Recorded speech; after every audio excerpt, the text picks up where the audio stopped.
love stories.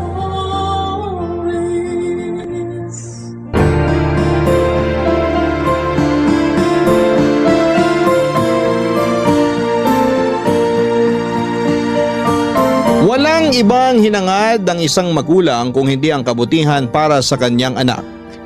At palagi niyang inuuna ang kapakanan nito kesa sa kanyang sarili. Ikaw kabarangay, ano ang gagawin mo kapag nalaman mong niloloko lang pala ng taong mahal niya ang pinakamamahal at pinakaiingatan mong anak? Dear Papa Dudut, itago niyo na lamang po ako sa pangalang LC. 47 years old, may nag-iisang anak at retired teacher mula sa isang public school. Masasabi ko na ang buhay may asawa at pagiging isang ina ang pinakamasayang bahagi ng buhay ko noon. Mabuting lalaki kasi ang ibinigay ng Diyos bilang kabiyak ng buhay ko na si Ed. Nakilala ko siya noon dahil sa isang kaibigan nang pumunta ako sa bahay nila para makifiesta. Kaagad na gumawa siya ng paraan para makipagkilala sa akin. At aaminin ko na kaagad din akong na-attract sa kanya noon. Inakala ko pa noon na yun na ang huling beses na magkikita at magkakausap kami. Pero hindi ko inaasahan na gagawa siyang muli ng paraan para magkalapit kaming dalawa. Pinuntahan niya ako sa school kung saan ako nagtatrabaho. May dala siyang prutas at bulaklak na para sa akin.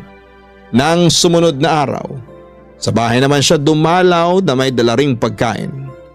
Hanggang sa nanligaw na nga siya at hindi siya nabigo na tuluyang makuha ang pag-ibig ko. Nang magpakasal kami at magsama sa isang bahay bilang mag-asawa, doon ko na na-realize na hindi ako nagkamali ng lalaki na piniling mahalin. Dahil wala siyang ibang ginawa kung hindi ang iparamdam sa akin kung gaano ako kaswerte na siya ang napangasawa ko. Naging mapagmahal at responsable siyang asawa sa akin at tatay sa anak namin. Pero ang masayang pagsasama namin ay hindi pala talaga panghabang buhay. 3 taon pa lang ang anak naming si Dennis nang tuluyan akong iwan ni Ed nang namatay siya ng dahil sa cardiac arrest, Papa Dudut.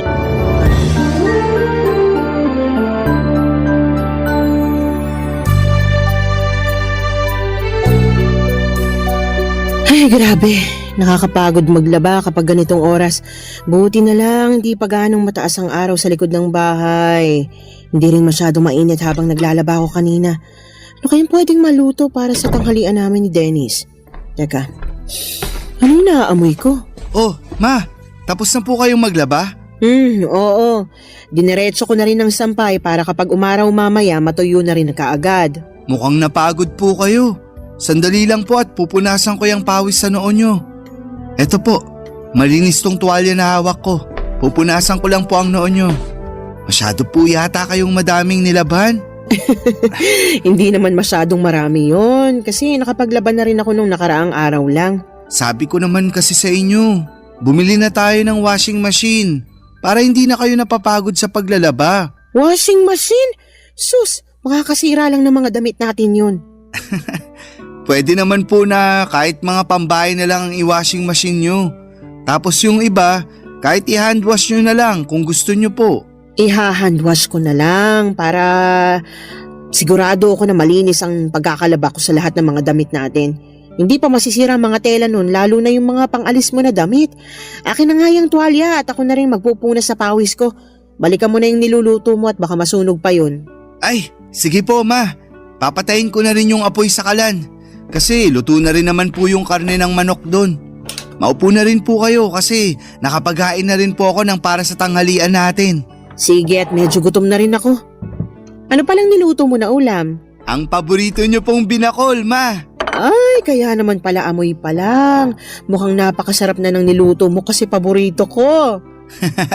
Sana nga po magustuhan nyo. Alam nyo naman po na hindi talaga ako madalas magluto. Nagulat nga ako nang may maamoy akong ulam mula sa kusina. Yung pala nagluluto ka na ng pananghalian natin. Nung makita ko kasi po kayong naglalaba kanina, naghanap na po ako ng pwedeng iluto sa ref natin. Sakto naman po ang mga ingredients na nakita ko para sa binakol na manok. Sana talaga pumasa sa inyo ang lasa ng niluto ko na yan. Eto, titikman ko na nang malaman natin kung lasang binakol ba yung niluto mo o baka mamaya lasang afritada o adobong manok pala ito. Ma, wala naman pong sarsayan na kagaya ng sa adobo o apritadang manok. Biro lang naman. Eto, titikman ko na talaga, ha? Masarap tong sinigang na manok mo, ha? Ma, binakol po yan at hindi sinigang.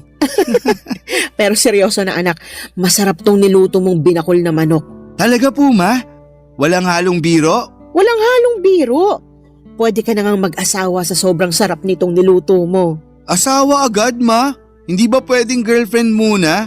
Bakit, meron na ba? Nako, mukhang meron na nga. Kung meron man, ipapakilala ko po kaagad sa inyo. Saka, wag po kayong mag-alala. Hindi ko naman po pinapabayaan ang pag-aaral ko. Alam ko naman yon. Napakatalino mo kaya. Siyempre, kanino pa ba naman ako magmamana kung hindi sa paboritong mama ko? Para namang may iba ka pang mama, ha. Kumain na nga tayo habang mainit pa tong masarap na binakol na niluto mo. Papa Dudut, simple lang naman ang naging buhay ng pamilya namin noong nabubuhay pa ang asawa ko. Sa construction site, nagtatrabaho si Ed bilang foreman at ako naman ay nagpatuloy sa pagtuturo ko sa school. Nang ipinagbuntis ko si Dennis, naging masela ng kalagayan ko. Kaya kinailangan ko nang mag-resign. Gusto ko na rin sanang bumalik sa pagtatrabaho noong nakapanganak ako, pero nakiusap si Ed na mag-focus na lamang daw sana ako sa pag-aalaga ng anak namin. Pinagbigyan ko naman siya kasi nangako siya. Nagagawin niya ang lahat para hindi kami mahirapan sa mga gastusin. Tinupad ni Ed ang pangako niya na yon.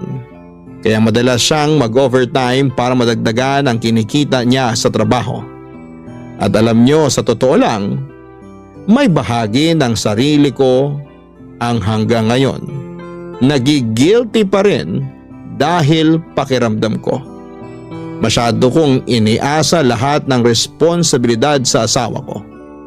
At yun ang naging dahilan para maaga niya kaming iwanan ng anak ko. Pero mula nang mawala siya ay nangako ako na gagawin ko ang lahat para maibigay ang lahat ng pangangailangan ng anak ko. Magpapakananay at tatay ako para sa nag-iisang anak namin ng asawa ko. Sinuklian naman ni Dennis ang lahat ng pagsusumikap ko para maitaguyod ang buhay namin. Naging napakabuti niyang anak sa akin. Nag-aral siya ng mabuti hanggang college hanggang sa napapansin ko noon na napapadalas na medyo ginagabi ng uwi ang anak ko, Papa Dudut.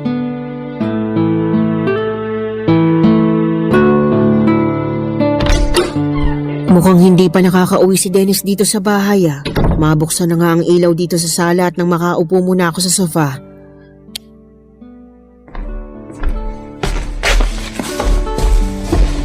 Ay, nakakapagod yung mga klase ko kanina. Ang hirap talaga kapag may bumibisita sa amin ng mga head teacher mula sa ibang school. Napakaraming dapat asikasuhin. Ma, nakauwi na po pala kayo. Kakadating ko lang dito sa bahay, nagpapahinga lang ako ng konti tapos mag-aasikaso na ako ng pagkain para sa hapunan natin. Nagugutom ka na ba? Hindi pa naman po. Uupo na lang din po muna ako dito sa sofa. Gusto mo bang buksan natin ang TV? Hindi na po, kasi wala naman po akong inaabangan na palabas sa TV ng ganitong oras. Sige, pero bakit parang napapadalas yata na ginagabi ka ng uwi ngayon? May inaasikaso lang po ako. Tungkol ba yan sa introduction ng research paper ninyo? Hindi po, ma. Baka napapadalas na masyadong pagsama mo sa gimikan ng mga kaibigan mo, ha? At napapabayaan mo ng pag-aaral mo. Wala namang problema sa akin kung kanino ka pa bumarkada, basta hindi makakaapekto sa pag-aaral mo. Hindi po ako gumigimik. Kasi wala rin naman po akong hilig sa paglalakwatsa o pagtambay sa kung saan-saan. Saka, konti lang din naman po ang kaibigan ko sa school. Ayoko rin ang nakikipag-usap sa kung sino-sinong estudyante na walang kinalaman sa subject ko. Mabuti naman. Pero bakit nga napapadalas na ginagabi ka ng uwi dito sa bahay? Ang totoo po, naghahanap po kasi ako ng trabaho. Trabaho? Para saan? Para sa OJT mo na ba yan sa susunod na taon? Hindi ba masyado pang maaga para asikasuhin mo ang OJT mo? Hindi po para sa OJT yung trabaho na hinahanap ko. Para saan nga? Nakukulangan ka na ba sa allowance na binibigay ko sa'yo? May gusto ka bang bilhin kaya nagdesisyon ka maghanap ng trabaho? Tumaas na bang tuition fee mo at hindi ka nang nagsasabi sa akin? Ma, hindi po sa ganun. Hindi naman po kulang yung ibinibigay nyo na allowance sa akin. Madalas nga po na sobra pa. Wala rin po akong gustong bilhin na kahit na ano. At hindi rin po nagtaas ang tuition fee namin. Ang totoo, naghahanap po ako ng trabaho kasi plano ko na pong huminto sa pag-aaral ko. Ano? Anong sabi mo, Dennis? Nagbibiro ka lang, di ba? Pinaprank mo lang ako kaya sinasabi mo yan ngayon. Hindi po ako nagbibiro at mas lalong hindi ko po kayo pinaprank. Seryoso po ako sa sinabi ko na hihinto na ako sa pag-aaral. Pero bakit nga? Anong pumasok sa isip mo basta ka nalang gumawa ng ganyang klaseng desisyon? Ma, sana po maintindihan niyo ang desisyon ko na to kasi sa totoo lang, hindi rin po ito madali para sa akin. Mas lalong hindi madali para sa akin yung sinasabi mo. At hindi kita maiintindihan hanggat hindi mo pinapaliwanag na maayos kung bakit gusto mong huminto sa pag-aaral. Sorry po, Ma. Kailangan ko lang po talagang gawin to kasi buntis po yung girlfriend ko. May girlfriend ka? Opo. At magkakaanak na po kami kaya kailangan ko po siyang panagutan. Ito po ang dahilan kung bakit nagdesisyon ako na hindi na mag-e-enroll sa susunod na semester. Magtatrabaho na lang po ako para sa magiging anak namin. Papadudot masasabi ko na maswerte ako sa dalawang lalaki na ibinigay sa akin ng Diyos. Responsable at mabait na asawa si Ed. Pati na rin sa malambing at matalino kong anak na si Dennis. Akala ko talaga noong mawala si Ed ay hindi ko nakakayanin na magpatuloy pa sa buhay. Mula kasi nang maging mag-asawa kami, lahat ng bagay sa buhay ko ay nakaplano ng kasama si Ed. At paano ko pa susundin ang mga plano na yon kung hindi ko na makakasama ang asawa ko? Iniisip ko na lamang na kailangan ko pa ring magpakatatag para sa anak ko. Dahil ako na lang ang pwedeng asahan ni Dennis, Papa Dudut. Mabuti na lamang at lumaki talagang mabait, malambing, masunurin at matalinong bata ang anak ko. Hindi niya ako binibigyan ng sakit ng ulo at bonus na lang talagang mahusay siya sa mga klase niya. Masasabi ko rin na marami siyang namana sa tatay niya. Kasama na doon ang hilig na bumuo ng mga malalaking pangarap para sa hinaharap. Pareho din sila ni Ed na pangarap na mabigyan ako ng malaki at maayos na bahay. Ang sabi ko naman, masaya na ako sa simpleng buhay na meron ako basta kasama ang anak ko. Ang hindi ko inaasahan noon, yung malaking pagbabago na mangyayari dahil sa pagpasok ng bagong tao sa buhay namin, Papa Dudut. Barangay Love Stories. Barangay Love Stories. Papa Dudut, sa totoo lang, gusto kong magalit nang sabihin sa akin ni Dennis na nakabuntis siya ng babaeng hindi ko pa nakikilala. Hindi ako nagagalit kasi masisira o magbabago lahat ng mga plano at pangarap ni Dennis para sa akin. Yung inis at sama ng loob na nararamdaman ko ay para sa anak ko. Kasi bukod sa mga pangarap niya para sa akin ay meron din siyang sariling pangarap na alam kong magugulo ng dahil sa mga nangyari. Ang kinakasama pa ng loob ko noon ay yung desisyon niya na huminto sa pag-aaral. 1.5 taon na lang kasi at makakagraduate na dapat siya sa college. Kaya lang ay hindi ko na siya napilit pa na ituloy ang pag-aaral niya. Kahit sinabi ko na handa akong tulungan siya sa lahat ng gastusin sa college at sa magiging anak niya, ayaw niya raw kasi na ipasa sa akin ang responsibilidad dahil sa pagkakamaling nagawa niya. Sinabi ko naman sa kanya na hindi isang pagkakamali ang makabuntis ng babae. Sadyang naging mapusok lamang sila at hindi nakalimutan na maging responsable sa mga desisyon na ginagawa nila noon, Papa Dudut.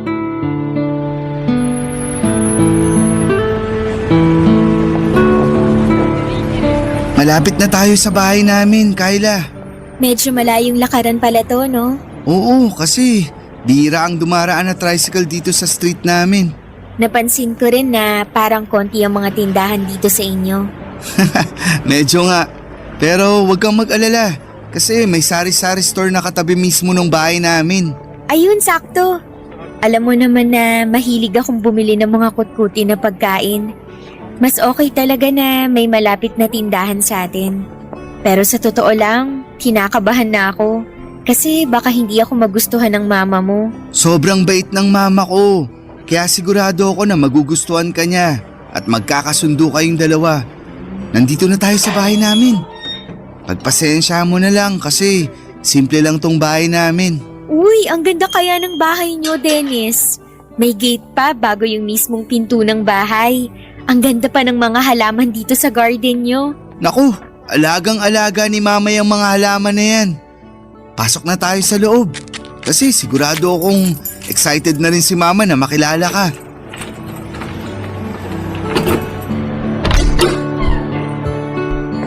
Ma! Nandito na po kami ni Kyla! Mabuti naman at dumating na kayo. Sakto kasi kalalabas ko lang ng juice at turon dito sa sala para sa merienda natin. Tamang-tama po pala talaga ang dating namin.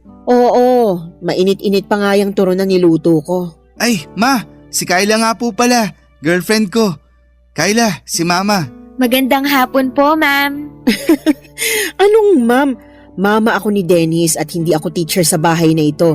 Mama na lang din ang itawag mo sa akin kasi hindi magtatagal. Magiging manugang na rin naman kita. Sige po, ma. Sabi sa'yo mabait si mama. At maganda pa, parang ikaw. Oo nga. Maganda talaga ang mama mo, lalo na sa personal. Magaling ka talaga pumili ng girlfriend na ipapakilala sa akin, Dennis. Maupo na muna kayo sa sofa nang makapagmerienda na tayo. Alam nyo ma, kanina pa kinakabahan tong si Kyla. Kasi ang sabi niya, baka taray-tarayin nyo raw siya. Uy, wala akong sinabing baka tarayan ako ng mama mo, Dennis. Pero totoo namang kinakabahan ka kanina, di ba? Kahit naman hanggang ngayon, kinakabahan pa rin ako. Ito kasi yung unang pagkakataon na makikilala ko ang mama mo. Huwag kang mag-alala, Kyla. Basta mahal ng anak ko, mahal ko na rin. Pero matanong ko lang, saan ba kayo nagkakilala ni Dennis? Wala pa kasi siyang masyadong nakukwento sa akin tungkol sa'yo. Sa school din po kung saan nag-aaral si Dennis. Magkaklase kayo ng anak ko? Hindi ko po siya kaklase at matagal na rin po akong huminto sa pag-aaral. Hindi ka na pala nag-aaral. Opo ma, nakatungtong naman po ng first year college si Kyla noon. Pero nang mamatay ang mga magulang niya 3 years ago, tita na lang niya ang kasama niya. Doon po siya nagdesisyon na magtrabaho na lang. Ganun ba? Paano kayong nagkakilala sa school kung hindi naman pala siya estudyante doon? Nagtatrabaho po ako sa kantin sa loob ng university kung saan madalas na kumakain si Dennis. Doon po kami nagkakilala. Masipag pong magtrabaho si Kyla at yun talaga ang pinaka nagustuhan ko sa kanya. Alam ko po na hindi ko talaga siya naikwento sa inyo noon. Pero mabuting tao po si Kyla at mahal na mahal ko po siya. Kaya sana po okay lang sa inyo na dito muna kami tumira habang hindi pa siya nakakapanganak. Siyempre naman kasi bahay mo na rin to, anak. Huwag kang mag-alala kasi maaasahan mong suporta ko sa lahat ng desisyon na gagawin mo. Lalo na kung para sa relasyon at magiging anak ninyo ni Kyla.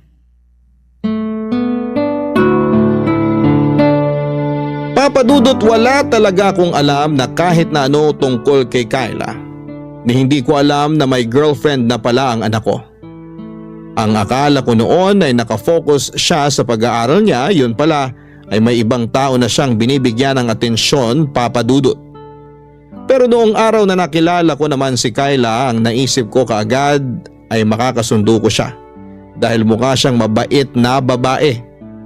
Nalaman ko rin noon na halos 3 taon na pala ang tanda niya kay Dennis. Medyo halata nga yun nang unang beses ko siyang makita sa personal. Naisip ko pa nga na baka may ibang anak na siya dahil medyo malaki rin talaga ang katawan niya. Kahit 2 buwan pa lamang siyang buntis. Pasimple ko yon na tinanong kay Dennis sa paraan na hindi ko siya mau-offend. At sinabi naman niya na wala pang ibang anak si Kyla at sadyang may kalakihan lang din ang katawan nito, Papa Dudut.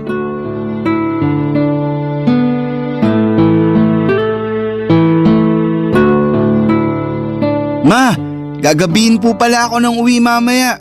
Huwag niyo na po akong hintayin ni Kyla na magapunan. Ipagtatabi na lang kita ng ulam para mabilis kong mainit pag uwi mo dito sa bahay. Bakit pala gagabihin ka ng uwi? Kulang po kasi kami ng waiter sa restaurant kaya kailangan namin magdagdag ng oras sa duty namin. Naku, sayang naman kasi. Balak ko pa namang magluto ng paborito mong igado na ulam para sa hapunan. Talaga? Ipagluluto mo ako ng paborito ko? Oo, kaya nga plano kong sumama mamalengke mamaya kay mama eh. Pwede mo pa rin namang iluto yung paborito ko, Kyla. Hindi na nga lang tayo sabay na makakapaghapunan kasi ayoko mapuyat ka sa paghihintay sa akin. O sige, pero siguraduhin mo na kakainin mo yung iluluto kong ulam ha? Kahit sunog pa yung luto mo, kakainin at uubusin ko lahat yan. Grabe ka naman! Hindi pa naman ako nakapagluto ng sunog na ulam nung nagtatrabaho pa ako sa kantin. Joke lang naman yun. Ikaw naman akala ko naman nakatikim ka na ng sunog na luto ng girlfriend mo. Naku ma, masarap po magluto si Kyla. Ay talaga? Opo, kasi minsan binibigyan niya pa ako ng pagkain na niluto niya sa bahay nila kapag wala siyang pasok sa kantin. Malapit lang din po kasi yung bahay ng tita ko sa university kung saan nag-aaral dati si Dennis. Kapag wala po akong trabaho, dumadaan po siya doon para saglit na dalawin ako o makipagkwentuhan sa akin. At kapag aalis na po ako, palagi na po siyang may pabaon na pagkain sa akin. Kaya pala may mga oras noon na maaga kang umaalis ng bahay natin. Akala ko may inaasikaso ka lang na para sa mga klase mo eh. Opo ma, pero never ko naman pong pinabayaan ang pag-aaral ko kahit nanliligaw pa lang ako nun kay Kyla. At kahit po boyfriend ko na si Dennis, palagi ko rin pong pinapaalala sa kanya na mag-focus sa pag-aaral niya. May isang beses lang po talaga na naging mapusok kami. Sorry po ma.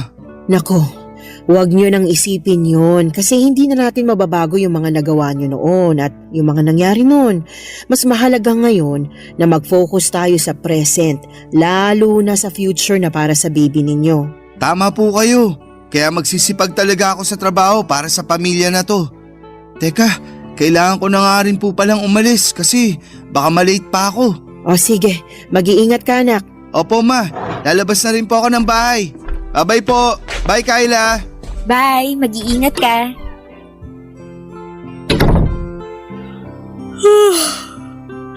Ang dami ko po palang nakain na pandesal at pansit. Napansin ko nga rin yan. Mabuti naman at nagustuhan mong binili kong pansit dyan sa malapit na tindahan para sa almusal natin. Masarap din po kasi talaga yung pansit kahit wala masyadong gulay. Ayos din po yun dahil hindi rin ako mahilig sa gulay. Pareho pala kayo ni Dennis na hindi mahilig kumain ng gulay. Pero ngayon po, pinipilit ko naman na kumain ng gulay para sa pinagbubuntis ko. Inaantok na tuloy ulit ako. Oh, saan ka pupunta? Papasok po muna ako sa kwarto namin ni Dennis. Akala ko sasamahan mo kung mamalengke. Naku ma, tinatamad na po ako lumabas ng bahay. Ah, ganun ba?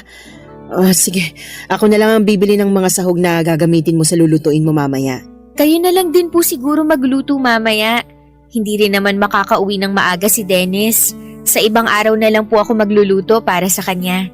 Sige po, pasok po muna ako sa kwarto at nakakaramdam talaga ako ng antok. Kung maglalaba po pala kayo, pakisama na lang din po sana yung mga damit namin para hindi nakatambak sa kwarto. Magpapahinga po muna ako. Papa Dudut, nagkamali pala ako sa naging first impression ko kay Kyla. Nung unang mga araw kasi niya sa bahay, naging maayos talaga ang pakikitungo niya sa akin. pati na ang pag-asikaso niya sa mga gawaing bahay.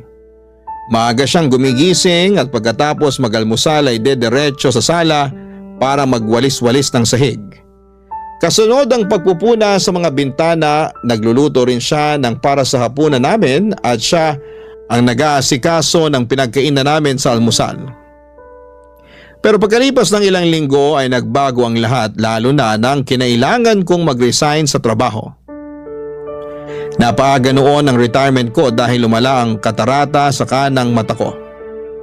Nadaan pa naman sa oral medication pero hindi na ako bumalik pa sa pagtuturo. Mula noon, si Dennis na ang nagtatrabaho para sa mga pangangailangan at gastusin sa bahay. Doon din nagbago ang ugali ni Kyla na halos inaasa na niya sa akin lahat ng gawain sa bahay. Pero naisip ko na baka hindi nagbago ang ugali niya. Baka sadyang yun talaga ang ugali niya. Nagpapanggap at nagpapakitang tao lamang siya sa umpisa. Pilit ko na lamang siyang pinakisamahan noon dahil ayoko nang bigyan pa ng problema ang anak ko na alam kong palaging pagod galing sa trabaho niya, Papa Dudut. Barangay Love Stories. Barangay Love Stories.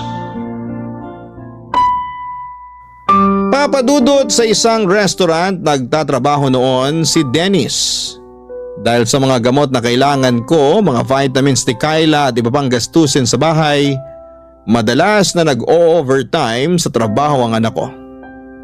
Ayaw niya kasi nang nagigipit kami sa pera o panggastos sa bahay. Pinag-iipunan niya rin ang para sa panganganak ni Kyla at nabanggit niya rin na plano na niya itong pakasalan sa susunod na taon. Kaya pilit niyang ginagawa ang lahat para maibigay ang pangangailangan namin. Halos mahigit 10 oras siyang nagtatrabaho sa araw-araw. Naiinis pa ako kasi aalis si Dennis nang tulog pa si Kyla. Babangon lamang ito kapag kakain na. Magbabanyo o manonood ng TV tapos kapag uuwi na si Dennis, madalas natulog na ulit ito. Mabuti sana talaga kung may iba itong ginawa na medyo nakakapagod sa buong maghapon. Oo, buntis siya pero hindi ibig sabihin noon na hindi na siya pwedeng tumulong sa mga gawaing bahay. Hindi rin naman masela ng kalagayan niya kaya walang dahilan para maghapon lang siya na nakahiga sa kama o manood ng TV.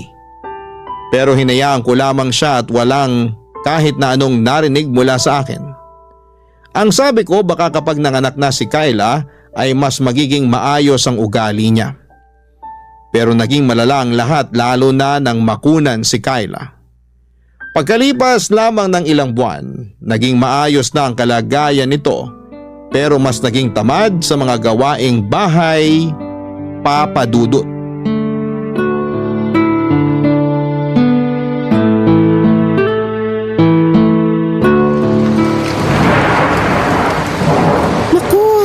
Ng ulan sa labas ng bintana kung kailan naman patapos na ako dito sa niluluto ko.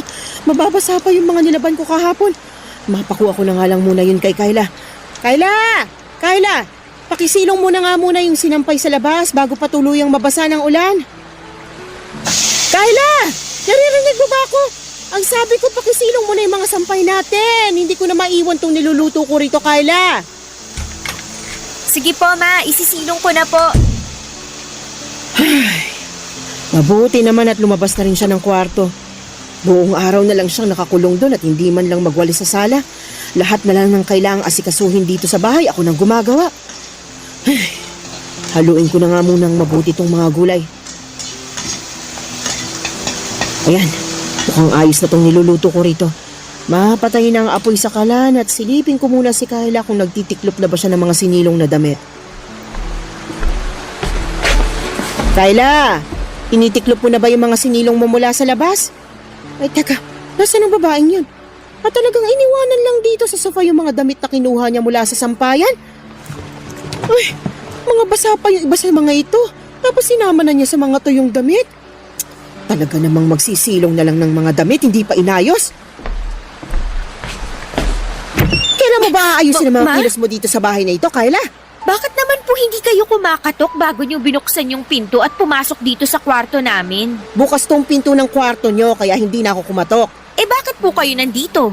Mamaya pa naman po ako kakain ng tanghalian pagdating ni Dennis. Hindi kita pinuntahan dito para sabihing nakahain ng tanghalian mo sa lamesa. Hindi ba ang sabi ko sa'yo? Isilong mo yung mga sinampay sa labas dahil umuulan na.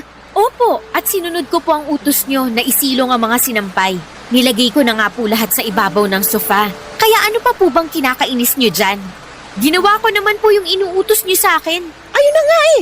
Ginawa mo nga ang inuutos ko pero hindi mo naman inayos. Ni hindi mo malang inihiwala yung mga tuyong damit doon sa iba, doon lang sa mga nabasa na sa ulan. At sana, tiniklop mo na rin yung ibang tuyo doon nang hindi nakakalat sa may sofa.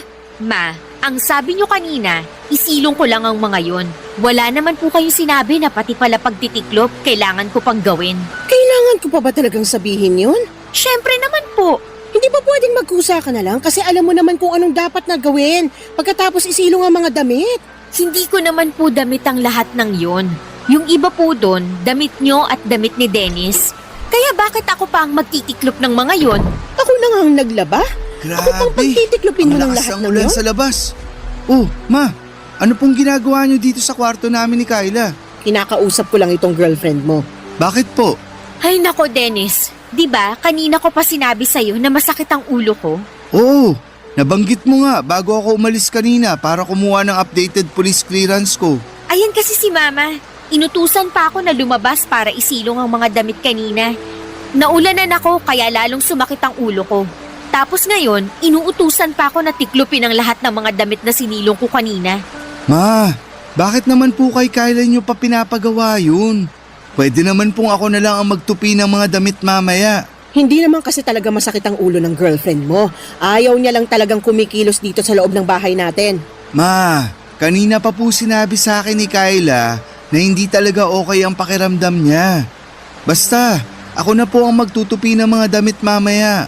Huwag niyo na pong ipagawa yun kay Kyla para makapagpahinga na lang din po siya. Nakapagluto na po ba kayo ng para sa tanghalian natin? Oo, maghahain na ako para sabay-sabay na tayo makakain ng tanghalian. Papadudot, 7 buwan na ang ipinagbubuntis ni Kyla nang makunan siya dahil naging mahina ang puso ng baby niya. Grabe ang pagdadalamhati ng anak ko noon at halos 1 linggo ko siyang hindi makausap ng maayos.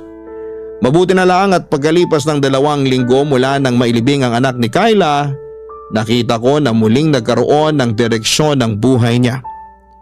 Nang mga panahon na yon ay madalas ko siyang nakakausap tungkol sa mga naging pagsisisi niya sa nangyari sa buhay niya. Sinabi ko na may malaking dahilan kung bakit nawala ng maaga ang anak niya. Parang yun nangyari sa akin noong maaga rin akong nabiyuda. Isa sa mga dahilan yon para mas lalo kaming maging matatag at sinabi ni Dennis na magfo-focus na lamang daw siya sa amin ni Kyla. At sa plano niya na pakasalan ito sa susunod na taon, kung ano ang pagsusumikap na ginagawa ni Dennis sa buhay ay kabaliktaran naman ang ginagawa ni Kyla sa bahay namin.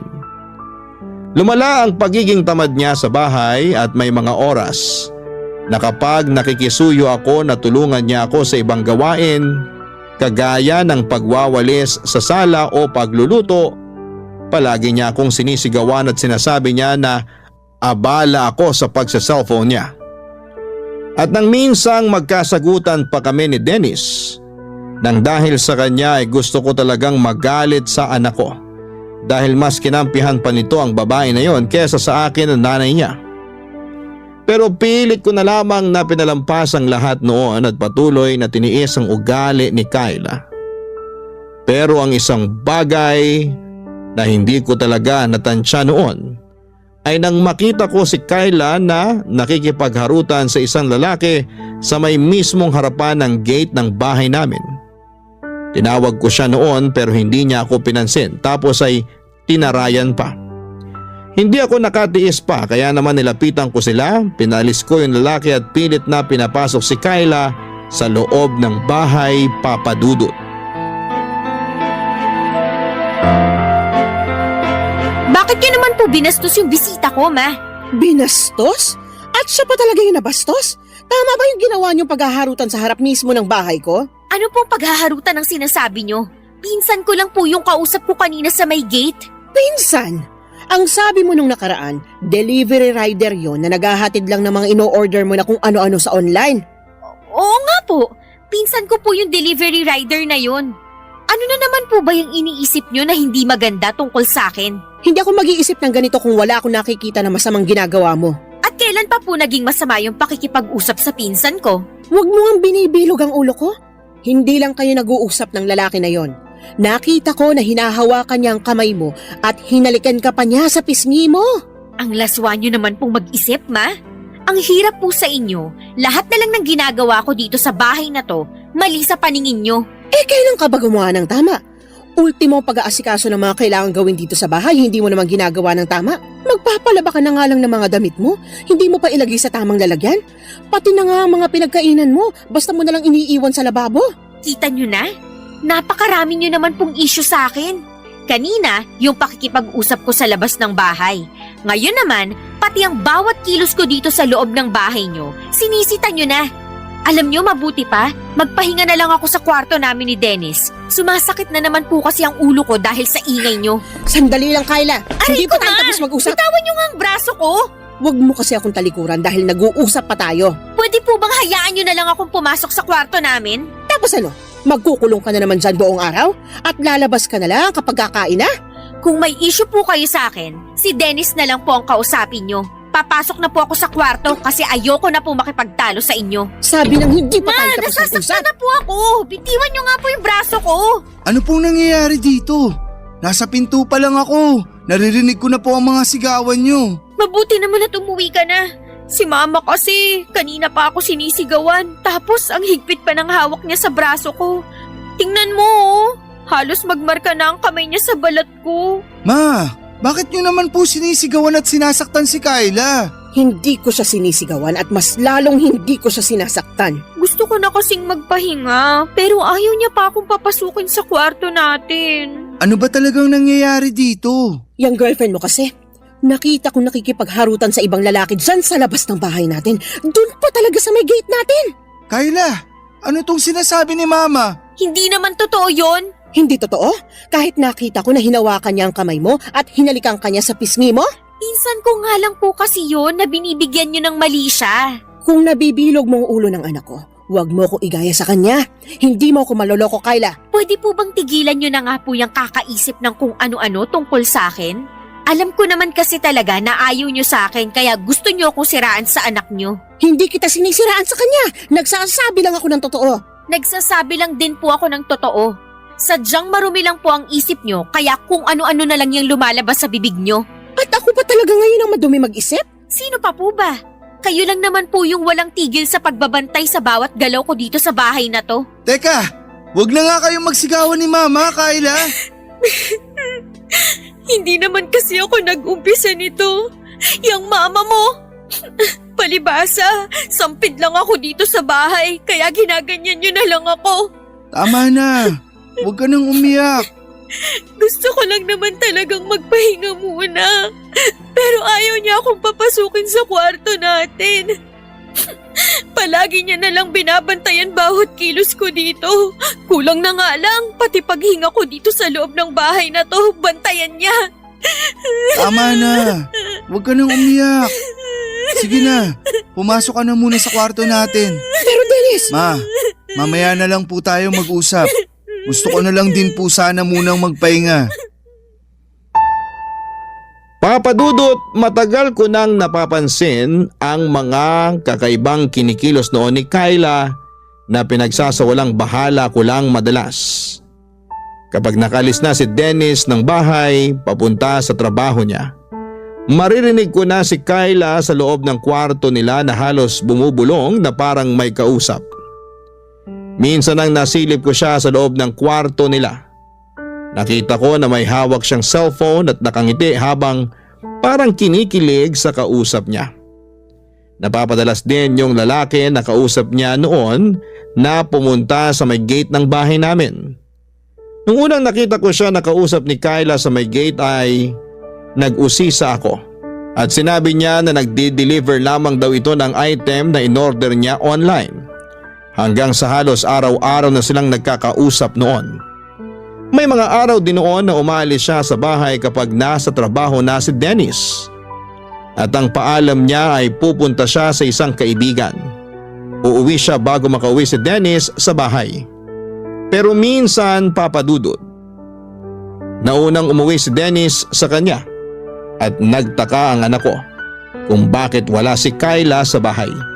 Hindi raw ito nagpaalam o nag-text sa kanya na aalis ng bahay. Ang sabi lang ni Kyla nang makauwi siya ay may dinalaw lamang itong kamag-anak kaya ginabi ng uwi. Pero iba na ang pakiramdam ko noon dahil nakita ko na noong magkausap sila ni Dennis. Hindi makatingin ng diretso sa kanya si Kyla. Hanggang sa nakita ko ang paghaharutan ni Kyla sa may gate at paghalikpan ng lalaki sa pisngi nito. Hindi ako pwedeng magkamali sa nakita ko at alam ko na hindi yon kamag-anak ni Kyla. Pero alam nyo yung mas masakit. Yung mas kinampihan at pinaniwalaan siya ng anak ko kesa sa akin. Wala akong ibang hinihiling noon kung hindi ang mapabuti ang anak ko at maging masaya siya sa kung sino man ang babaeng mapipiling niyang mahalin. Kahit na hindi ko tanggap si Kyla, ay pinilit ko siyang pakisamahan. Pero ako pa ang lalabas na masama sa lahat. Pagkatapos ng pagtatalo namin na yon ay nag-decide si Dennis na umalis na sila ng bahay ni Kyla. Nangupahan sila sa hindi kalayuan mula sa bahay ko. At isang beses sa isang linggo ay dinadalaw na lamang ako ni Dennis sa bahay. Kapag dinadalaw ako ng anak ko ay iniiwasan namin na pag-usapan ang tungkol sa relasyon nila ni Kyla para hindi kami magtalo. Papadudot, ang dahilan talaga ng pagsulat ko ngayon ay para humingi ng payo sa kung ano ang dapat kong gawin. Sigurado kasi ako na niloloko ni Kyla ang anak ko pero ayaw naman akong paniwalaan ni Dennis. At ayoko na rin na mas lalo pang magulo ang relasyon namin ng anak ko. Kaya hindi na ako naglalakas loob na makialam sa relasyon nila. Ano bang dapat kong gawin para mamulat ang anak ko sa katotohanan na hindi karapat-dapat si Kyla para sa kanya? Sana'y matulungan ninyo ako sa problema kong ito, Papa Dudut. Ang inyong forever kapuso at kabarangay, LC. Barangay Love Stories. Barangay Love Stories. Nalilito pa rin sa life ang ating kabarangay. Ano kaya ang maipapayo mo sa kanya? Ibahagi mo yan sa ating comment section para mabasa rin niya. Nagustuhan ng iyong napakinggan? Ituloy yan via live stream sa www.gmanetwork.com/radio.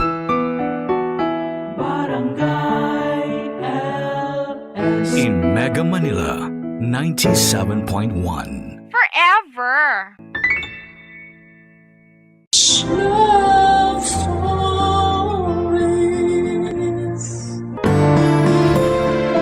Ang pagiging mas matanda sa isang sitwasyon ay hindi nangangahulugan na alam natin ang lahat ng bagay sa mundo.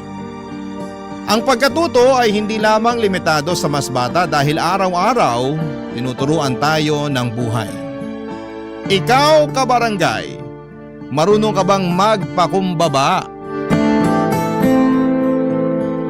Dear Papa Dudut, ang pagiging ina ay isang bagay na hindi ko ipagpapalit sa kahit na ano pa pang bagay sa mundong ito. Dahil para sa akin ang pagiging ina ay isang pribilehyo na pinagmamalaki kong nabigyan ako ng pagkakataon na gampanan. At kahit na medyo challenging ang pagiging isang ina sa isang espesyal na bata, ay nagpapasalamat pa rin po ako sa Panginoon dahil pinagkatiwala niya sa akin yon.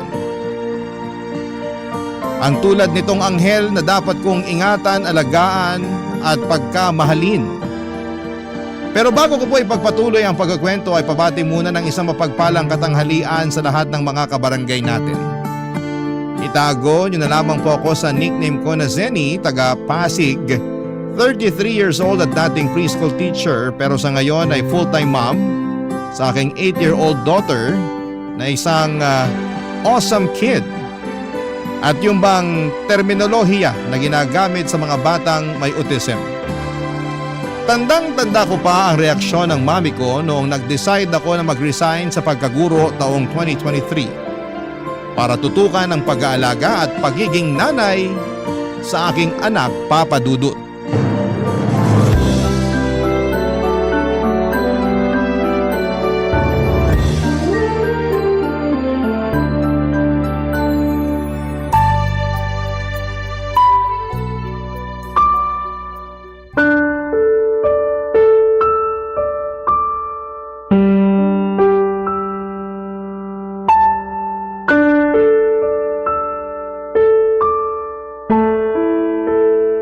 Ewan ko ba naman sa'yo, Zenny?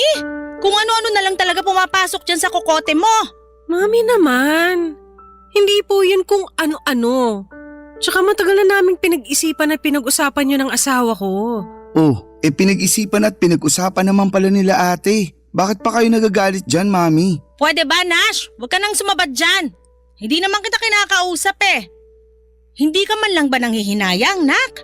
Wala ka pang 10 taon sa pagtuturo tapos nag-resign ka na kaagad. Ilang beses ko bang dapat sabihin na mas mahalaga ang anak namin kaysa sa pagtuturo ko? Paanong naging mas mahalaga yung anak nyo? Bata pa lang, pangarap mo na talagang magturo. Tandang-tanda ko pa nung iniyakan mo pa ako para lang makakuha ng kursong education. Imbis na tungkol sa pagnenegosyo yung gusto kong kunin mo. Pinagbigyan kita kasi kinonsensya rin ako ng daddy mo. O tapos ngayon, basta-basta mo na lang iiwanan kung kailan nandiyan ka na. Hindi niyo po talaga ako naiintindihan, no? Hindi talaga, kasi ang gulo niyo mag-isip nung asawa mo. Paanong magulo sila mag-isip? Gets na gets ko yung point nila ate at kuya kung bakit nag-decide sila ng ganyan. Kayo yung hindi makaintindi dyan, Mami. Sinabing huwag ka sumabad dyan! Nakakainis kasi kayo. Pinagpipilitan nyo pa yung gusto nyo eh. Halata naman kay ate na nahirapan siyang magdesisyon na mag-resign sa trabaho at iwan ang pagiging teacher niya para sa anak nila ni kuya. Pero anak nila kasi yun. At dapat mas mahalaga yung anak nila kaysa sa kahit na anong bagay sa mundo. Andun na tayo sa dapat mas mahalaga. Pero trabaho pa rin yung pinag-uusapan natin dito. Sige nga, kung aalis si Zenny sa pagtuturo, saan siya kukuha ng pera pang suporta sa therapy ng anak nila? Ang gastos-gastos pa naman ng batang yun, nako! Kung makatawag kayo ng bata dyan, parang di nyo apo yung pinag-uusapan dito ah. Tama po si Nash. Bakit ganyan kayo makapagsalita sa anak ko anak ko yun? Natural, mahalaga kapakanan niya sa akin at kahit na yung matagal ko ng pangarap na trabaho, handa kong iwanan para lang matutukan yung anak ko. Dami mong sinasabi. Ba't di mo na lang sagutin yung tanong ko, Aber? Tungkol dun sa tanong nyo kung saan kami kukuha ng pera pampatherapy ng anak namin, pinag-usapan na naming mag-asawa yon. Yung mister ko na lang ang magtatrabaho. Magdadagdag na lang siya ng source of income. Tapos yung perang pambayad sa tagapag-alaga sana ng anak namin, maiipon na namin pampatherapy niya. Yun naman pala eh. Ayos na ayos yung naisip nila ate at kuya. Oh, paano naman ako? Ha? Oh, Paano ka ako? Kung mawawalan ka na ng trabaho, di sino na magbibigay ng pera sa akin? Paano na yung pambayad ng bill sa bahay na to? Paano na ako makakabili ng pagkain ko, di ba pang luho? Yan na lang ba ang tingin nyo sa akin? Huwag mo naman sanang masamain, pero nagpapakatotoo lang ako. Kaya nga sana, bago kayo nagdesisyon ng ganyan, kinonsulta nyo muna ako. hayaan nyo na si ate. Kasi matagal na rin naman niya tayong sinuportahan.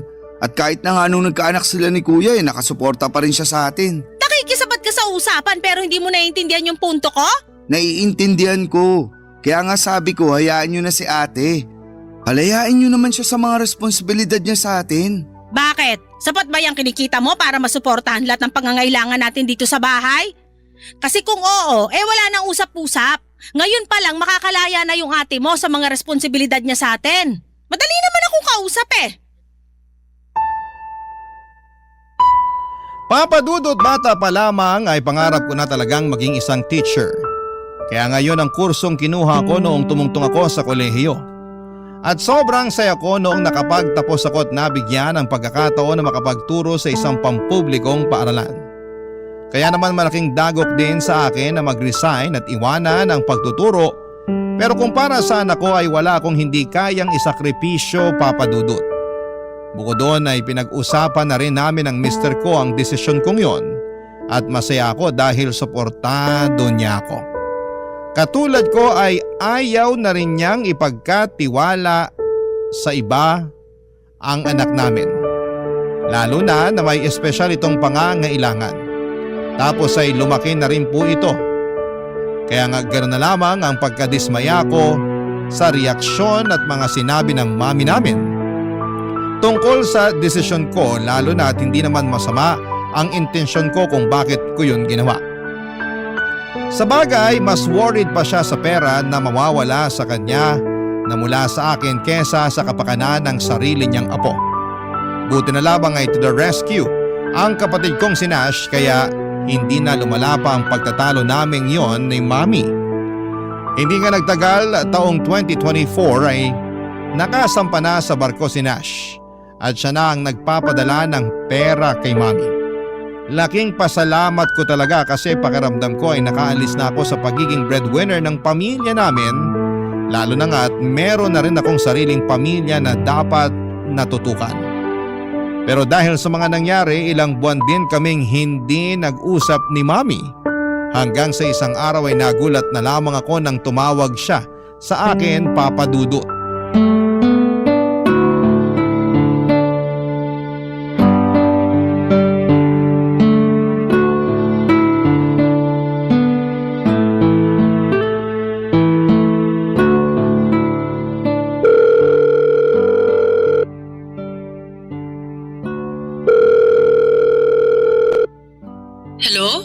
Hello, Zenny. Mi, napatawag po kayo. Oo Eto kasing kapatid mong si Nash, panay pangungulit sa akin na tawagan daw kita para kamustahin. Ayoko nga sana, kasi di ba nagkasamaan tayo ng loob nun? Wala naman po sa akin yun Buti pa sa'yo, wala na yon. Pero kilala mo naman ako. Kahit anak kita, hindi ako ganun kadaling lumimot ng kasalanan. Ano pong kasalanan? Meron po ba akong kasalanan sa inyo? Meron! Ano nga po yun? Basta. Ayoko nang pag-usapan kasi baka madagdagan lang Hindi nga yun ang dahilan ba't ako napatawag, di ba? Sa tono nyo parang napipilitan lang kayo na tawagan ako Medyo. Pero kasi mapilit tong kapatid mo. Gustong gusto na tawagan kita para kumustahin. Nakikita ko naman sa Facebook yung nangyayari sa buhay nyo. Kaya alam kong ayos lang kayo. Hindi naman po lahat na nakikita natin sa Facebook totoo. Ibig sabihin, hindi totoo na masaya kayo dun sa picture nyo nung nag-mall kayo nung isang araw? Masaya po kami doon. Ang ibig kong sabihin… Dami-dami yung pinuntahan ng magandang lugar tapos kumain pa kayo sa mamahaling restaurant. Paano mo nagagawang kumain ng ganon samantalang yung nanay mo ay di mo makamusta? Noon na lang naman po kami nag-mall Tsaka hindi nyo ba nakita yung nauna kong upload ng picture? Na nasa ospital kami nung na-dengue ang anak namin? Parang natatandaan ko, sinend ko pa yun sa inyo sa messenger. Pero hindi nyo man lang sinin. Ha? Sinend mo ba? Opo. Hindi ko nakita Siguro sira messenger ko nun. Kaya pala hindi nyo man lang kinumusta yung apo nyo. Hindi ko nga nakita. Sigurado naman ako nakukumustahin ko yung anak nyo pag nakita ko yun Ikaw talaga. Masyado mo akong kinukonsensya. Ako nga po kinukonsensya nyo dun sa kinain namin sa mall. May pasabi-sabi pa kayo na buti nalunok ko yung mga pagkain ng hindi man lang kayo naiisip kumustahin. Totoo naman Mi, kung magsusumbatan lang po tayo, mabuti pa wag na tayo mag-usap. Nai-stress lang po ako Aba, sa akin ka pa talaga na stress? Hindi ko naman po sinabi sa inyo ako nai-stress. Ganun na rin yon ako lang naman ang kausap mo. Natural sa akin ka may stress. Hindi ko lang mapigilan. Akala ko kasi gagaan loob ko nung tumawag kayo. Kasi sa wakas nagkausap na po ulit tayo. Ay sana talaga hindi na lang kita tinawagan. Kulit kasi ng kapatid mo. Laging tinatanong kung nag-uusap na raw ba tayo? Wala naman tayong kailangan pag-usapan. Pero alam mo, buti pa yung si Nash. Ang laki-laki ng perang binibigay sa akin ngayon na nakapagtrabaho na siya sa barko. Mas malaki pa dun sa inaabot mo nung nagtatrabaho ka pa. Dapat pala, imbis na nag-teacher ka, nagtrabaho ka na lang sa barko kahit taga-ayos ng mga kwarto ba tawag doon. Basta, malaki kasi na sweldo. Masaya naman po ako sa pagiging teacher ko. Tsaka hindi rin naman maliit yung inaabot ko sa inyo noon. Nagkataon lang na mas malaki yung naibibigay ng kapatid ko. Oo, kaya pasalamat ka sa kapatid mo. Kasi inako na niya yung responsibilidad na dapat ikaw ang gumagawa para sa pamilya natin. Nagpapasalamat po ako kay Nash pero Grabe naman kayo. O anong grabe dun sa sinabi ko? Na kinukumpara niyo ako sa kanya. Tsaka sinusumbat niyo na naman sa akin yung pagre-resign ko sa trabaho. Tapos lumalabas na hindi kayo marunong magpasalamat sa mga natulong ko noon sa pamilya natin nung nakakapag-abot pa ako sa inyo. Eh kung iisipin, parang wala akong natatandaan na nag-thank you kayo sa akin. Puro na lang kayo reklamo kasi kulang o maliit yung perang na ibibigay ko. Nagsasabi lang ako ng totoo. Alangan namang sabihin kung sapat na yung kulang talaga. Sige nga, isipin mo yon. Hirap sa'yo, masyado kang balat sibuyas. Ibababa ko na po yung tawag. Ha? Eh nag-usap pa nga tayo rito. Umiiyak po kasi yung anak ko. Pupuntahan ko lang. Bye po, Mami. Ay! Tingnan mo tong babaeng to. Napakabastos! Papadudot aminado ako na na-miss ko si Mami. Pero kasi siya yung klase ng tao na mataas ang pride. Kaya nga laking gulat ko na tumawag siya sa akin pero nadismaya ako ng kaunti nung nalaman kong sinabihan pala siya ni Nash na kumustahin ako. Ibig sabihin ay hindi niya yon kusang loob na ginawa. Tapos ay hindi ko pa nagustuhan ang patutsyada niya at pagkukumpara sa aming magkapatid. Mahal ko po ang mami namin pero bata pa lamang kami ay meron na talaga siyang kakaibang ugali. Yun yung pagiging bida-bida niya at gusto laging magmukhang yayamanin kahit na hindi naman talaga kami mayaman. Kaya nga hindi katakataka na palagi silang nag-aaway ni Daddy dahil sa ugali niyang yon. Noong graduate ako ay saka naman namatay ang tatay namin dahil sa isang aksidente. Kaya sa akin naatang ang pagiging isang breadwinner. Ako rin ang nagpaaral sa kapatid kong si Nash dahil naubos lang ni Mami ang ipon nila ni Daddy sa kakasugal ng mga panahong yon. Papadudot. Barangay Love Stories. Barangay Love Stories. Papadudot bukod sa ugaling yun ni Mami na nabanggit ko ay may pagka-prangka rin siya na tipong wala na sa lugar kung magsalita. Katwiran niya kasi ay mas gugustuhin niyang sabihin ang katotohanan kahit masakit kaysa ang magsinungaling o mag-imbento ng matatamis na salita. At kahit nga kaming mga anak niya ay malimit niya noong pagsalitaan ng hindi maganda.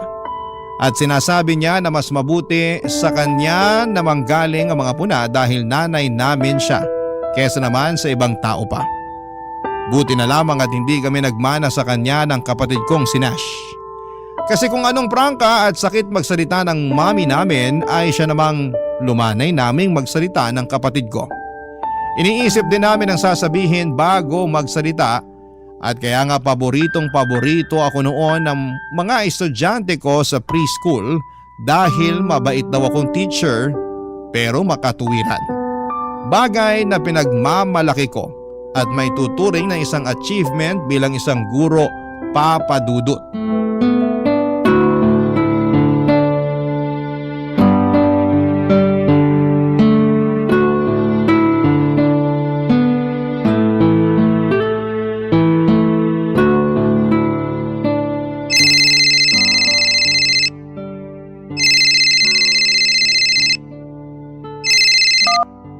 Hello, Nash? Hello, Ate Seni. Napatawag ka. May problema ka ba dyan sa barko? Nako, wala naman. Namimiss ko lang kayo ng pamangkin ko. Ito talagang kapatid ko, oh. Bakit? Hindi nyo ba ako na-miss? Grabe, na-hurt naman ako doon. Siyempre, na-miss ka namin. Kaso kakatulog lang ng pamangkin mo. Bukang bibig ka pa naman nun last time. Gusto ko raw maka-video call. Eh hindi naman kita matawagan kasi baka busy ka dyan. Oo, medyo busy lang talaga nitong nakaraang araw. Kaya sayang naman kasi di kami nagkausap. Pero sa susunod, tatawag ako madalas para matsyempohan ko siya nang maka-video call na kami. Salamat kasi hindi mo kami nakakalimutan kahit na malayo tayo sa isa't isa. Lalong-lalo na yung anak ko. Oo naman. Tsaka imposible na makalimutan ko kayo, no? Excited na nga ako magbakasyon dyan para makita kayo. Ako rin. Mabilis lang naman ang mga araw. Siguradong hindi na lang natin mamamalayan bakasyon mo na. Kaya nga, ngayon pa lang nag-iisip na ako ng pupuntahan natin pag nakapagbakasyon ako. Kaso napipressure ako kay Mami. Ha? Bakit? Ang daming lugar na gustong puntahan.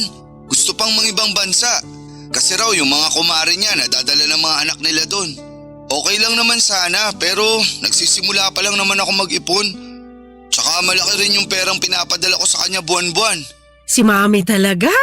Kinonsensya pa ako na bakit daw hindi natin siya magawang spoil. Tapos kinumpara pa ako sa anak ng mga kumare niya. Nalungkot talaga ako nun at nawala sa mood makipag-usap sa kanya. Gusto pa nga akong kausapin at iritan ng kung ano-ano. Kaya nagdahilan na lang ako na dinadayariya. Naaalala ko ganyan din siya sa akin nung tinawagan niya ako para mangumusta. Yan ba yung sinabi kong tawagan ka niya? Oo. Natuwa naman ako kasi tumawag siya pero nung sinumbat na niya sa akin na hindi naman daw niya gagawin kung hindi dahil sa'yo nalungkot at nainis na ako. Naku, pasensya ka na ate. Wala yun. Alam ko naman na concerned ka lang sa amin ni Mami at gusto mo na magkausap kami. Wala namang problema sa akin yun kasi nanay natin siya. Sabi ko nga sa kanya, kinalimutan ko na yung nangyari sa amin nung bago ka palang sumampa sa barko. Kaso mukhang siya yung hindi pa nakakalimot. Pambihira na talaga yung nanay natin. Minsan, napapaisip ako kung sino ba sa ating tatlo ang mas matanda. Ha? Bakit naman? Kasi siya nga yung matanda. Pero kung umasal parang bata. Tapos sobrang maldita pa. Huy, nanay pa rin natin yun. Alam ko naman. Pero hindi lang ako natuwa sa mga sinabi niya sa'yo. Kabilin-bilinan ko pa naman kumustahin ka. Para sana magkaayos na kayo. Pero parang nadagdagan lang sama ng loob mo sa kanya. Hindi ko na nga lang masyadong iniisip. Para hindi ako makapagtanim ng galit. Siyempre nanay pa rin natin yun. Tsaka masama na magtanim ng galit sa sariling magulang. Pero tama ka rin naman sa mga sinabi mo tungkol sa kanya kanina. Daig niya pa yung bata kung umasta. Ay, kailan kaya magbabago si Mami? Yan din nga ang tanong ko. Kasi tayo lang din magkapatid ang nakakapagtsaga sa ugali niya. Oo nga Ngayon ko mas naiintindihan kung bakit madalas silang mag-away noon ni Daddy. Lagi niyang sinasabi na pala away daw si Daddy. Pero siya rin naman pala ang punot dulo. Tama. Ang hirap pakasamahan ni Mami sa totoo lang. Pero nakakaawa rin naman kasi siya na lang yung nag-iisa nating magulang. Basta ako ngayon na nanay na rin ako, pinapangako ko sa anak ko na hindi ko gagayahin si Mami. Hindi ko siya pagsasalitaan ng masasakit, kahit na pagiging prangka lang ang tawag niya dun. Hindi ko rin siya ikukumpara sa iba at palagi kong pupurihin lahat ng mga mabubuti at magagandang bagay na ginagawa niya. Ipagmamalaki ko siya sa ibang tao at ipaparamdam ko sa kanya na mahal ko siya. Yun ang gusto kong kamulatan ng anak ko. Yung lumaki siya sa pagmamahal at hindi sa pangiinsulto. Papadudot alam naman namin ng kapatid kong si Nash na walang perpektong magulang. At napatawad na namin si Mami sa nagawa niya noong nalulung siya sa sugal dahilan para maubos ang pera na ipon nila ni Daddy. At kahit na paulit-ulit niya akong pinakikitaan ng hindi maganda ay lagi ko pa ring iniisip na ina namin siya ng kapatid ko. At nanggaling kami sa kanya at sa katunayan ay mas lalo kong naiintindihan ang pagiging magulang niya noong naging magulang na rin ako. Kaya nga lungkot lang isipin na kahit pala sa kapatid ko ay hindi pa rin nagbabago ang ugali ni Mami. At mas lumala pa ngayon habang tumatagal. Ewan, hindi naman namin siya pinapabayaan. Ini-spoil namin siya sa abot ng makakaya namin pero kung makapagsalita siya. Kung tratuhin niya kami ay parang kulang na kulang pa rin yung ginagawa namin para sa kanya. Nagpatuloy ang mga araw at sinabi sa akin ni Nash na bibisita raw si Mami sa bahay namin. Request niya para makipagbati sa akin. Hinayaan ko na lamang dahil nakikita kong nag-e-effort ang kapatid ko na magkabati na kami. Hindi nagtagal ay nangyari ngayon nung isang araw ay dumalaw siya sa amin. Sa totoo lang ay mabibilang sa mga daliri kong ilang beses pa lamang siyang pumunta sa aming bahay. Hindi raw kasi niya gustong magstay sa amin kasi mainit at maliit, lalo na noong wala pa kaming napapa-install na aircon. Pero hindi naman sobrang liit ng bahay. Sa katunayan ay meron yung 3 kwarto, sala, 2 CR at kusina. Kaya hindi ko alam kung saan napupulot ni Mami yung salitang maliit na parabang may kasamang pang-iinsulto Papa Dudut.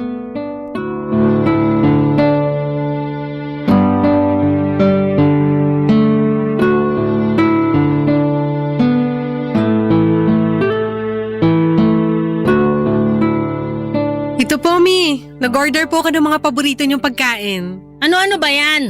May kare-kare po, tapos lechon paksiw, sinigang na bangus, tsaka fried chicken. Ang dami naman. Ano ba ako rito? Bibigtiin na? Hindi naman po sa ganun, pero syempre, naalala ko lang kayo at yung mga paborito niyong pagkain. Kaso di ko naman to mauubos lahat. Saka bakit ka ba order ng order? Po? Sabi ko, bakit ka order ng order? Sana nagluto ka na lang, nakatipid ka pa.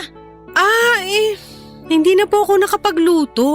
Kasi busy po ako sa pag-aasikaso sa anak ko. Bakit? Naglilikot na naman ba yung bata? Oo po, kaya binabantayan ko. Hindi ka na talaga natahimik dyan sa batang yan. Napakapasaway. Nasasanay naman na po ako sa anak ko tsaka hindi naman siya laging pasaway. Meron lang po talagang oras na malikot siya. Meron lang daw oras. Sa buong pamamalagi ko dito sa inyo puro kalikutan ng anak mo nakikita ko. Tapos napakaingay pa din, nakakarindi sa tenga. Ganyan ba talaga yan? Hindi mo man lang ba sinasaway? Sinasaway ko, pero hindi po yung klase ng saway na pinagagalitan o pinagbabawalan siya. At bakit hindi ganon? Kasi nga po… Kasi magtatampo, sasama ang loob. Alam mo, manang-mana talaga sa'yo yung anak mo. Masyadong balat sibuyas. Mami naman! O bakit? Hindi po balat sibuyas ang anak ko. Kung sakali naman na mag-react siya ng ganon, hindi po niya yung kontrolado. Sa bagay, medyo maluwag pala tornilyo niyang anak mo. Ano pang sinabi niyo? Ang sabi ko, maluwag ang tornilyo niyang anak mo. Ano ba yan? Maglinis ka nga ng tenga mo, Zenny. Malinis po ang tenga ko, Mami. Kung may marumi man dito ay yung bunganga niyo. Anong sinabi mo? Napakabastos mo naman sa akin! Kayo po yung unang ng bastos. Una, nagre-reklamo kayo sa mga pagkaing in-order ko. Masasarap naman yan. Tsaka mga paborito nyo pa. Tapos bigla-bigla nyo na lang sinabihan na maluwag ang tornilyo ng anak ko? Alam nyo namang may kondisyon siya. Oh, yun na nga yun. Maluwag ang tornilyo. May tamang tawag po ron. At hindi yung pagiging maluwag ang tornilyo. Sus! Ang dami niyong pauso. Nung unang panahon kung hindi sinto-sinto, maluwag ang tornilyo ang tawag dyan? Wala na po tayo sa sinaunang panahon. Baka nakakalimutan yung 2024 na ngayon. Hindi ko nakakalimutan kung anong taon na ngayon, no? Akala mo sa akin nag-uulyanin na? Hoy, para sa kaalaman mo, 61 years old pa lang ako. Hirap sa'yo, nasabihan ka lang ng totoo, nagagalit ka na agad. Ganyan na ba mga kabataan ngayon? Asartalo? Pikon? Hindi po ako pikon. At hindi tayo nag-aasaran dito. Tsaka winelcome ko kayo ng maayos dito sa bahay namin. Tapos ganyan lang isusukli nyo sa akin. Hindi ko naman talaga gustong pumunta dito sa bahay nyo, no? Yung kapatid mong siyang mapilit. Nananahimik ako dun sa bahay tapos gustong-gustong bumisita ako rito. Aba, tinakot pa ako na hindi magpapadala ngayong buwan kundi raw ako pupunta dito sa inyo? Naiintindihan ko po kung bakit gustong-gusto ni Nash na pumunta kayo rito sa bahay. Siyempre, para makapag-bonding tayo. Kaya nga pinaghandaan ko talaga yung pagdating nyo. Hindi lang ako nakapagluto.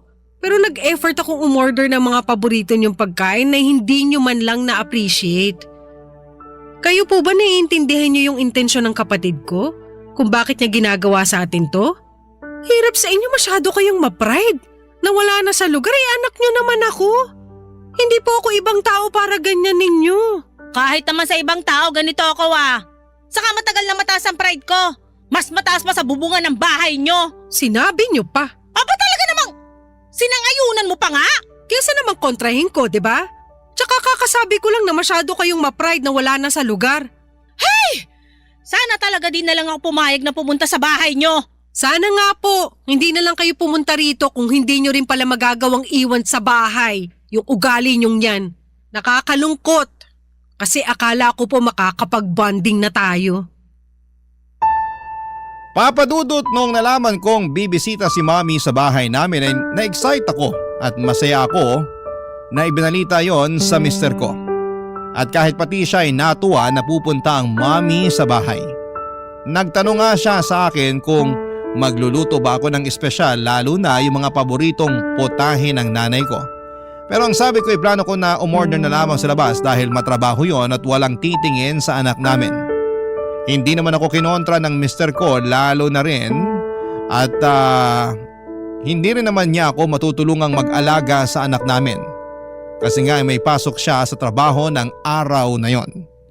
Pero sinigurado ko naman na umorder ako ng mga pagkain na paborito ni Mami mula sa paboritong restaurant niya. Kaya nga nung hindi niya na-appreciate yung ginawa ko, ay gano'n na lamang ang lungkot ko, Papa Dudut. Pinalalabas niya na wala akong talent sa pagluluto kaya bumili na lamang ako sa labas. Tapos, ininsulto niya pa ang anak ko. Bagay na nagpapanting sa tenga ko. Ang sakit-sakit noon para sa akin at mas nadagdagan lang ang sama ng loob ko sa sarili kong ina. Barangay Love Stories. Barangay Love Stories.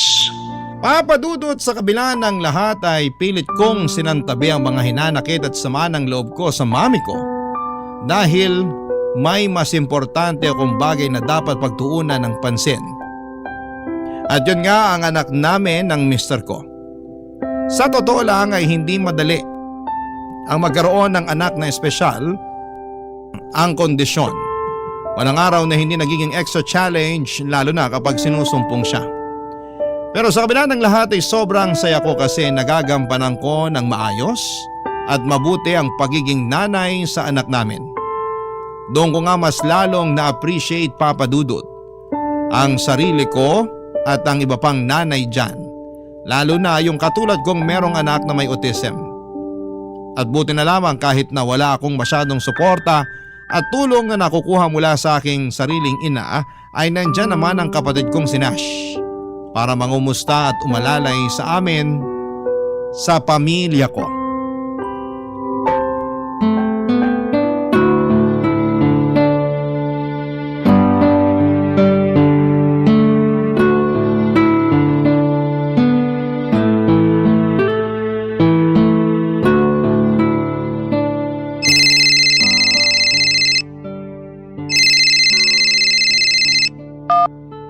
Hello, Nash. Hello, Ate Seni? Hi, kumusta ka naman dyan sa barko? Okay lang. Masaya na malungkot. Masaya kasi marami kaming bansa na pinupuntahan. Pero malungkot dahil malayo naman ako sa inyo. Ikaw talaga. Malapit ka na rin namang umuwi, di ba? Sabi mo dito mo plano magpasko at bagong taon. Oo, kaya nga excited na ako.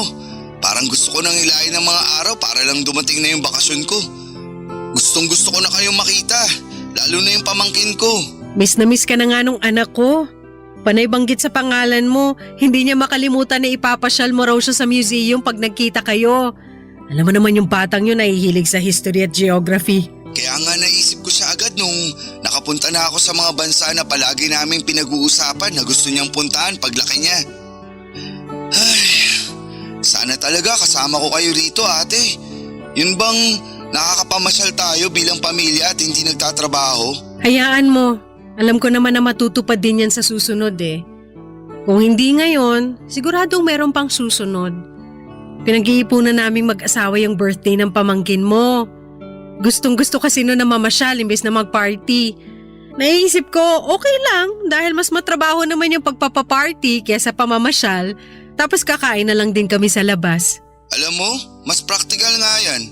Pero kailan nga ulit yung birthday ng pamangkin ko? Sa January na, no? Sorry, di ako masyadong magaling sa dates. Alam mo yan. Alam ko naman yon. At tama ka na sa January na. New Year siya pinanganak. Ano ka ba ang dali tandaan nun? Malaking blessing din talaga kahit na binigay siya sa amin ng Diyos na may espesyal na kondisyon. Hindi naman nakabawas sa pagiging blessing niya sa pamilya natin yung espesyal na kondisyon niyang yun. Para sa akin, mas lalo lang siya naging blessing. Buti ka pa ganyan tingin mo sa anak ko. Si Mami kaya? Ay, oo.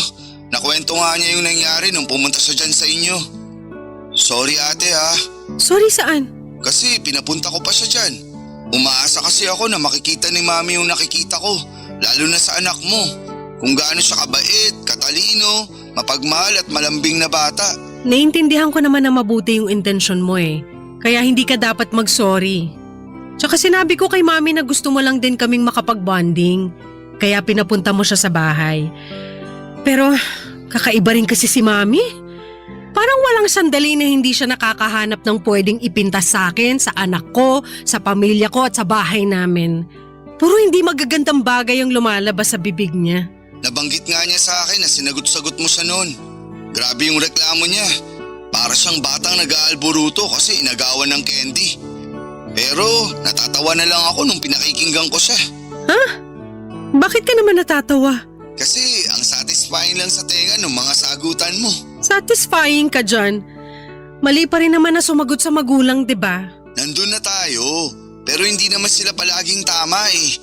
Kahit na magulang ka pa, hindi pa rin tama na manginsulto ka ng kapwa mo o magsalita ng masama tungkol sa isang tao. Lalo na't wala namang ginagawa sa'yo. Tapos anak at apo mo pa. Ang sahol kaya nun. Kaya nga minsan naiinggit ako sa mga taong kasundo niya, lalo na yung mga kumare niya. Napapasabi na lang ako na buti pa sila close. Tapos tayo mga anak madalas nakakairingan niya. Alam ko naman na walang perpektong pamilya pero hindi ko na maalala kung kailan nagpakananay sa atin si mami. Ikaw ba, tanda mo pa? Parang nagpapakananay lang naman siya sa akin pag magpapadala na ako ng pera o kung may hihingin siyang pabor. Tapos sa mga araw na wala siyang kailangan, hindi niya rin ako maalalang kamustahin. Sobra naman yun. Ganyan din naman siya sa'yo nung nagtatrabaho ka pa, di ba?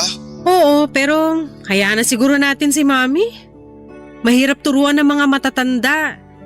Akala nila ay naaapi sila o nagmamarunong sa kanila lalo na mas bata yung nagtuturo. Alam mo, dasal ko na lang gabi-gabi sa Panginoon na hipuin niya ang puso ni mami para naman makapagbagong buhay na. Wala namang pinapanganak na perpekto, pero nasa tao pa rin ang pagbabago. At sana magbago si mami sa mabuti at hindi sa masama. Papa Dudut, hindi lang ako nagpapasalamat sa Diyos dahil meron akong mabuting asawa, thankful din ako sa Kanya dahil meron akong mabait at maalalahaning kapatid sa katauhan ni Nash. At kahit nga nasa malayo siya ay hindi pa rin niya kami nakakalimutan ng pamilya ko. Lalo na ang pamangkin niya na mahal niya. Naalala ko na grabe ang iyak niya noong hinatid namin siya sa airport at habang nagpapaalam sa anak ko. Mami-miss daw kasi niya ito. Sobrang close kasi nila. Lumipas sa mga araw, binalita sa akin ni Nash na may sakit daw si mami kaya naman nag-worry ako ng husto. Lalo na at wala pa naman siyang kasama sa bahay namin. Kaya nga dali-dali kaming nagpunta doon ng anak ko para bisitahin siya. Pero bago kami umalis, ay may drawing na ginawa ang anak ko para iregalo sa kanyang lola. Natuwa naman ako at na-excite na maibigay niya yon ng personal sa nanay ko. Pagdating namin sa bahay niya, naking dismay ako dahil iba ang nangyari, Papa Dudut.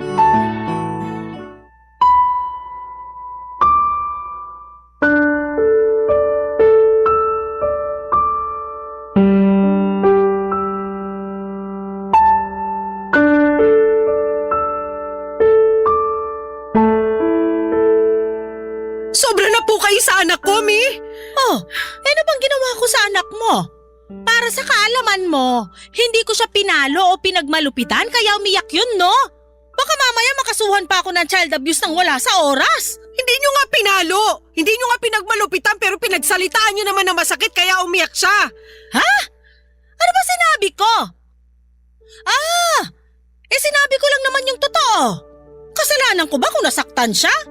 Di ko naman kontrolado mararamdaman ng anak mong balat sibuyas. Hindi nyo nga kontrolado pero sana naisip nyo man lang. Ang tawag doon konsiderasyon. Hey, alam ko tawag doon, no? Tingin mo sa akin, Bobo? Siguro nga ganyan talaga kayo. Ay, anak ng tinapa! Ikaw pa lang ang anak na tinawag na Bobo ang sarili mong ina. Napakasama na ugali mo. Kung ako masama na ang ugali dahil lang sa bagay na yan, kumusta naman kaya kayo? Ha? Ano pinagsasabi mo dyan? Sa dami ng mga masasamang sinabi niyo sa akin, kay Nash, sa asawa ko, sa bahay namin at ngayon naman sa anak ko, malamang na nasa inyo na ang korona ng pagkakaroon ng matabil na dila. Kung makapagsalita kayo, wala na kayo sa lugar. Akala niyo kung sino kayong perpekto? Alam ko na hindi ako perpekto, no? Saka kailan pa naging wala sa lugar ang pagsasabi ng totoo? Hirap sa inyo, masyado kayong maramdamin. Para kayong hindi nag-mature, masyadong matampuhin. Anong matampuhin?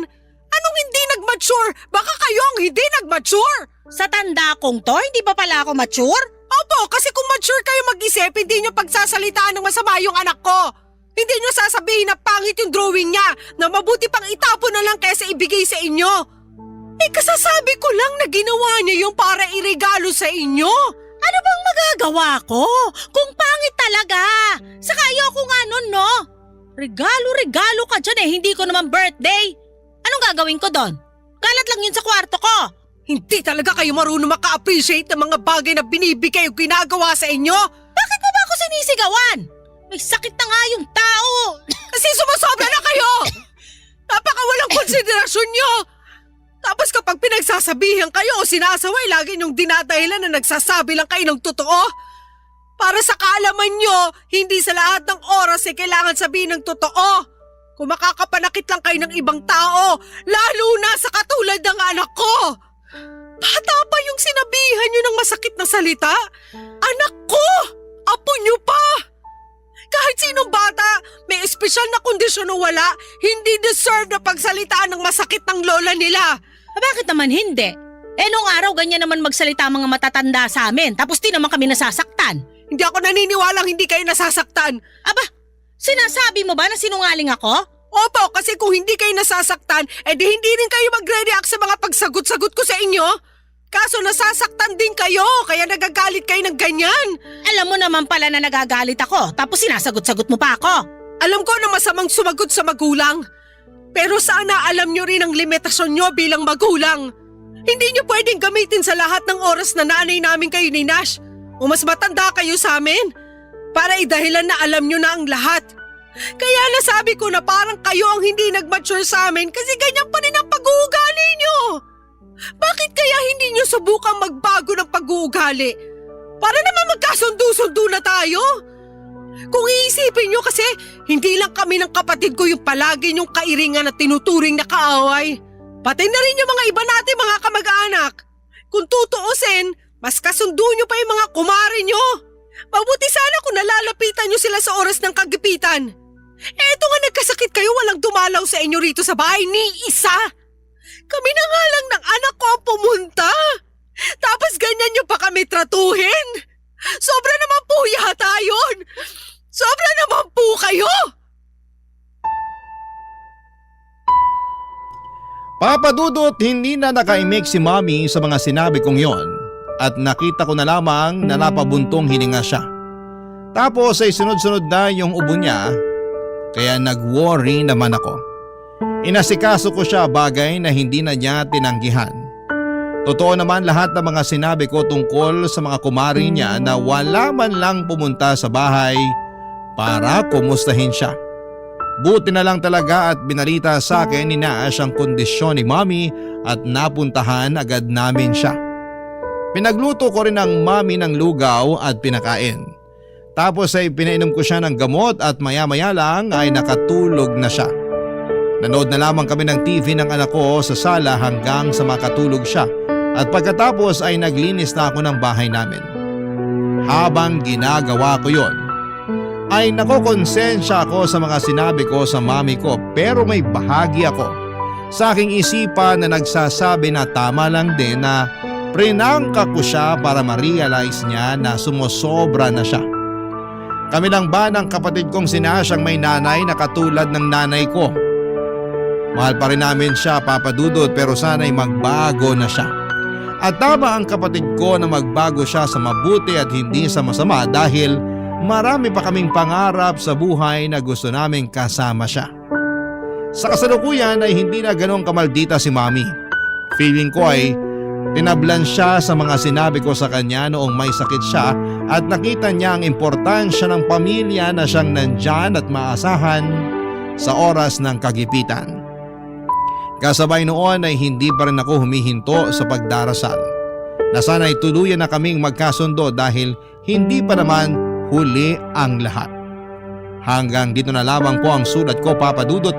Maraming salamat po sakaling mapili po ninyong i-air sa inyong programa. God bless and more power sa Barangay Love Stories. Number 1 po kayo sa puso namin. Ang inyong forever kapuso at kabarangay, Zenny. Barangay Love Stories. Barangay Love Stories. Minsan, mahirap gumawa ng tama, pero kahit dehado ang ating bida, iyon pa rin ang ginawa niya. Ano ang masasabi mo sa Barangay Love Stories natin today? Abangan namin ang sagot mo sa comment section. Barangay LS 97.1. 97.1.